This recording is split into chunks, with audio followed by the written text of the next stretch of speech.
Sebelum nonton video lengkapnya, jangan lupa subscribe, like, comment, and share. Tekan tombol lonceng agar Anda mendapatkan notifikasi video terbaru dari Jangan Pecah. Jangan pecah, kembali lagi bersama dengan saya dalam channel official Yosias Bauna de Palsa dalam komunitas Jangan Pecah. Nah, kali ini di ruangan yang sederhana ini saya akan coba menyampaikan pengetahuan hukum kepada teman-teman berkaitan dengan sebetulnya kasus konkret yang akhir-akhir belakangan ini saya banyak mendapat konsultasi klien, yaitu mereka-mereka yang sedang bermasalah dalam bahtera rumah tangganya atau dalam keluarganya, khususnya dalam hubungan antara suami dan istri. Lebih spesifik lagi saya mau katakan bahwa dalam kondisi pandemi COVID-19 ini sebetulnya ada data yang menyampaikan bahwa terjadi kenaikan atau angka kelahiran, artinya berarti intensitas hubungan suami istri itu bisa dibilang meningkat. Tetapi tanpa kita sadari juga, dalam kondisi wabah COVID ini juga banyak konsultasi ke saya yang masuk mengenai keinginan atau niatan untuk menggugat cerai suami atau istrinya maksud saya. Nah, saya dari sejak awal saya berkecimpung dalam dunia lawyer atau dunia pengacara, saya berusaha semaksimal mungkin untuk tetap konsisten terkait dengan membatasi diri untuk menjadi pihak yang terlibat dalam hal ini sebagai legal atau kuasa hukum, apakah itu dari pihak suami ataupun pihak istri. Artinya punya saya tidak ingin berafiliasi terhadap masalah perceraian. Saya tidak ingin terlibat dalam membuat orang berpisah antara suami dan istri. Itu prinsip saya.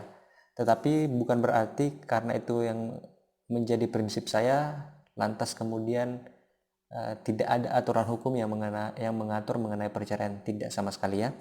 Nah, saya akan menyampaikan bahwa perceraian di Indonesia khususnya ada dua hukum yang mengatur tentang itu. Paling tidak ada dua sistem hukum yang mengatur tentang itu, di mana yang satu mengatur bagi mereka yang beragama non-Islam dan yang satunya lagi mengatur bagi mereka yang beragama Islam.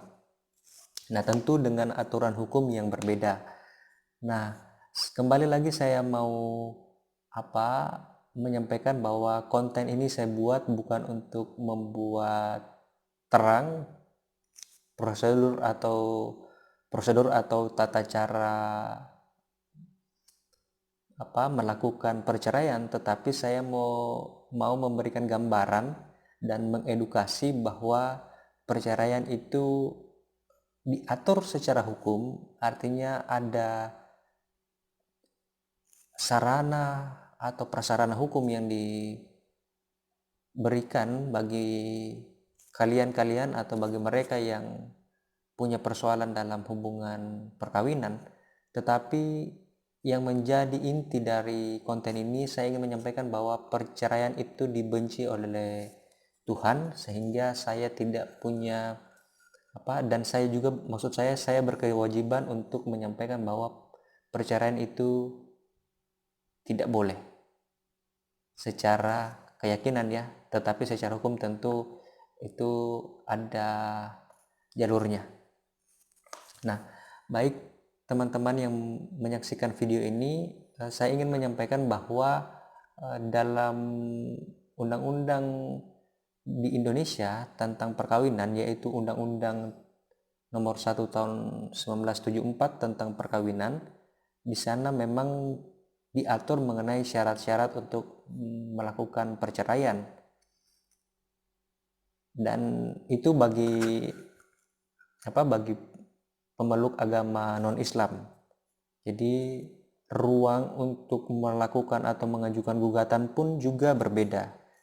Kalau mereka kalau kami yang tunduk pada Undang-Undang Nomor 1 tahun 1974 tentang perkawinan, artinya yang beragama non-Islam, mengajukan gugatannya pada pengadilan negeri setempat, tergantung di mana teman-teman bertempat tinggal atau berdomisili di pengadilan negerinya. Tetapi bagi kalian atau bagi mereka yang beragama Islam, ketika ingin berurusan dengan masalah perceraian, maka mengajukan permohonan atau gugatannya itu di pengadilan agama sesuai dengan domisili, sama seperti tadi ya.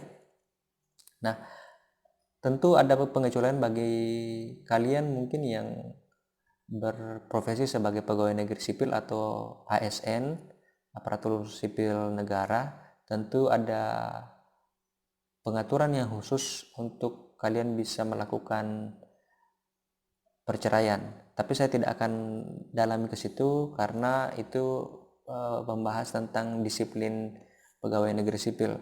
Tetapi juga baru-baru ini 2019 yang lalu, pemerintah juga sebetulnya sudah mengubah Undang-Undang Nomor 1 tahun 1974 tentang perkawinan, tetapi tidak mengganti ya, hanya merubah pasal-pasal tertentu. Itu juga saya baca kemarin cuma dua pasal. Lebih spesifik dia mengatur tentang batasan usia untuk bisa melangsungkan perkawinan. Nanti saya tidak akan bahas di konten ini, saya akan bahas di konten berikutnya tentang apakah anak-anak atau di usia sebelum batasan usia tertentu bisa melakukan atau melangsungkan perkawinan. Itu akan kita bahas karena sudah dikeluarkan di Undang-Undang Nomor 16 tahun 2019 tentang perubahan atas Undang-Undang Nomor 1 tahun 1974 tentang perkawinan. Nah,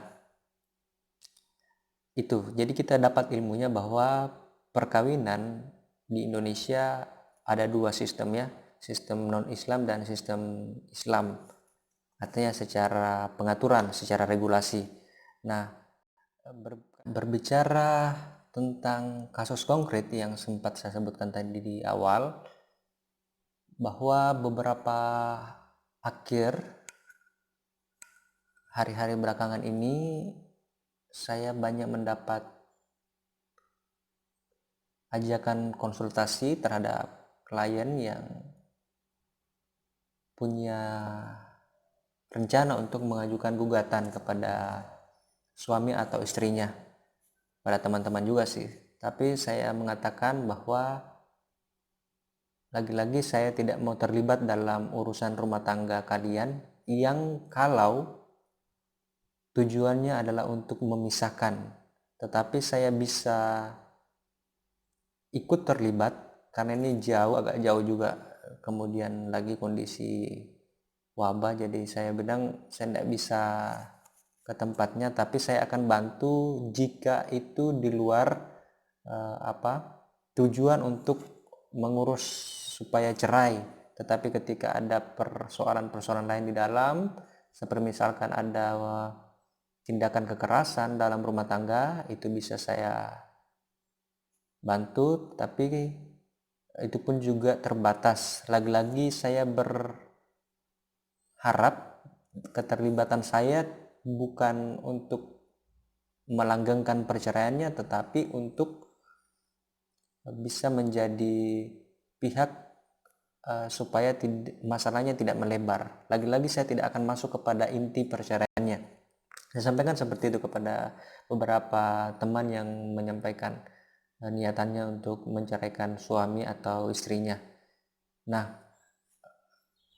tentu kembali lagi itu adalah pilihan. Perceraian itu adalah pilihan setiap orang dan itu merupakan hak konstitusional yang kalian bisa tempuh secara hukum. Tetapi lagi-lagi saya mau mengatakan bahwa jangan pernah menjadikan opsi perceraian sebagai pilihan terbaik, seperti ada istilah orang yang mengatakan bahwa berpisah baik-baik.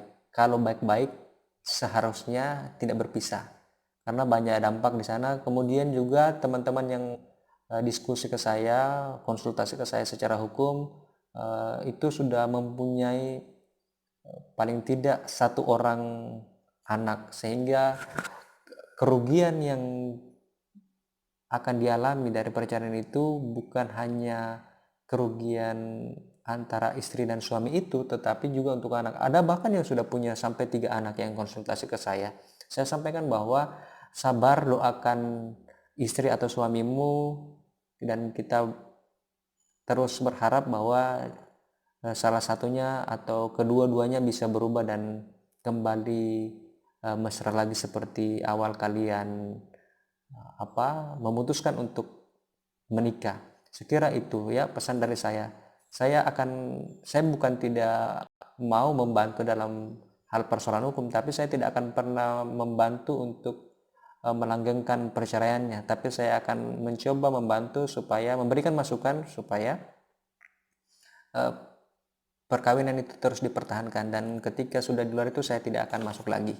Saya kira itu ya, sudah jelas undang-undangnya di Undang-Undang 1 1974 tentang perkawinan yang sudah diubah baru-baru ini dalam Undang-Undang 16 tahun 2019 tentang perubahan di undang-undang itu. Kemudian ada aturan-aturan pelaksana, kemudian ada pengecualian-pengecualian tentang perceraian yang dilakukan oleh PNS. Dan kita akan bahas di sesi berikutnya, konten selanjutnya saya akan bahas tentang perkawinan-perkawinan yang di bawah umur, dan itu diatur di undang-undang perkawinan yang terbaru itu. Dan jika teman-teman punya persoalan-persoalan lain di luar kasus-kasus perceraian, misalkan teman-teman bisa masukkan ke dalam kolom komentar, atau bagi teman-teman yang mengetahui WA saya sudah pernah masukkan di deskripsi, boleh chat via WA.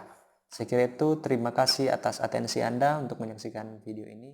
Saya kira itu ya yang bisa saya sampaikan pada konten kita kali ini, dan saya terus berpesan kepada teman-teman untuk tidak mengambil pilihan untuk bercerai, sebab saya berkeyakinan bahwa perceraian bukan desain dari Tuhan, dan oleh karenanya di semua ajaran juga mengatakan bahwa Tuhan sangat membenci yang namanya perceraian. Tetap di rumah dan salam jangan pecah. Dia video lengkapnya, semoga bermanfaat, menginspirasi dan mengedukasi kita semua. Jangan lupa komen, jangan pecah.